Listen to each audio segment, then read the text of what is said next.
How's it going, everyone? It's Blake with ChessPathways.com, and in today's openings video, we're going to be discussing the Elephant Gambit. The Elephant Gambit begins as a symmetrical king's pawn opening, e4, e5, and now after knight to f3, black plays this rare move, d5. This is the starting position of the Elephant Gambit, and I tried looking around the internet seeing where that name comes from. It's a kind of peculiar name, and I couldn't find an answer, so if anyone knows why it's called the Elephant Gambit, please let me know in the comments. But this move is rare for a reason. At first it looks like a very logical move. We know that one of the opening principles is that you want to fight for central space, but black just doesn't have the development to justify this central thrust so early with d5.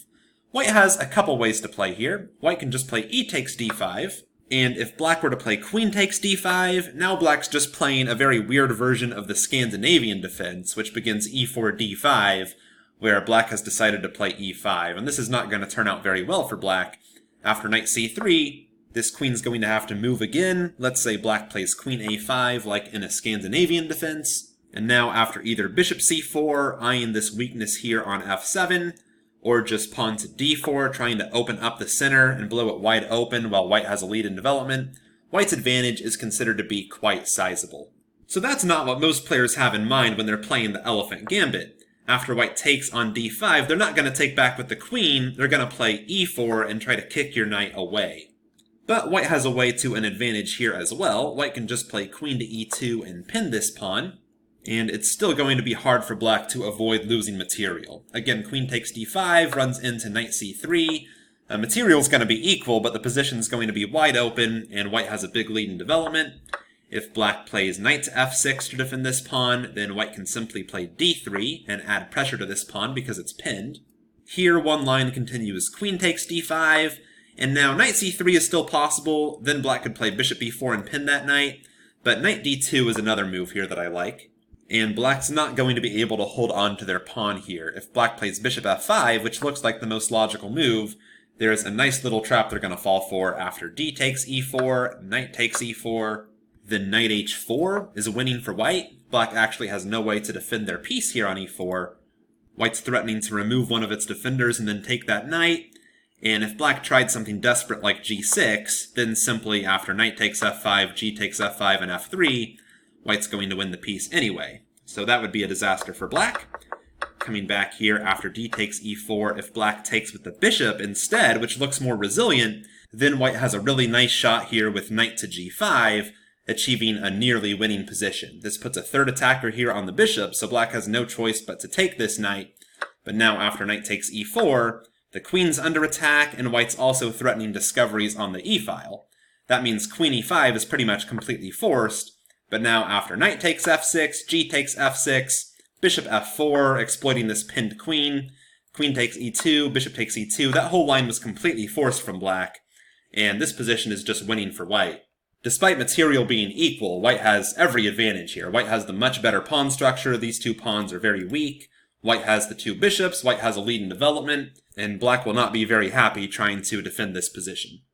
There's other ways to get an advantage with white too, by the way. We looked at d3 here. Knight c3 is certainly also reasonable. But once you find one that works, you don't really need a second option there. Going back here after d3, we've looked at queen takes d5. We could consider playing bishop f5 right away, not trying to lose that tempo by taking on d5. But there's no real way this is going to work out for black. We can still just take on e4, and there's going to be a very annoying pin down the e-file if black tries to take their pawn back. And of course, if they don't take their pawn back, the position's clearly just about lost for black. Going back here after e takes d5, e4, queen e2, black could play queen e7. That's one of their only moves to really break this pin and defend the pawn at the same time. But now they've really abandoned this idea to win the d5 pawn back. Now the threat here to the f3 knight is real for once, but white can just save it with knight d4, and white's still up a clean pawn here. After knight f6, knight c3, I'm really struggling to see what compensation black can claim to have for this d5 pawn. So that's kind of my synopsis of how to handle the Elephant Gambit. Usually I don't do these opening videos from the perspective of just one player. I try to show both players' perspective, but I would never recommend anyone play this with black, so I'm trying to focus on how you can make sure you get that advantage against it that you deserve when you have the white pieces. Just to summarize, against d5, I recommend playing e takes d5, and after e4 we play queen e2, and then play d3, and black really has no way to avoid material loss or a really bad position. Just for completeness, I will show this other line. Instead of e takes d5, some players play knight takes e5 here, and now one of the main lines goes bishop d6, d4, d takes e4, black gets their pawn back, knight c4, knight f6, and white can just play bishop e2. White's probably a bit better here, but I don't understand why anyone would go for this when you get such a clean and clear advantage in the other line where you just play e takes d5. Sorry, not d5, but e takes d5 back there on move 3. Thanks for watching. Hopefully next time someone tries this gambit against you, you're ready for it. And if you enjoyed this video, make sure you visit chesspathways.com. I'll put a link down in the description for you. It's totally free to join, only takes 5 seconds, and I will send you a free move-by-move guide to chess thinking when you sign up. So please let me help you become the best chess player you can be and join our community. Thanks, and I'll see you there.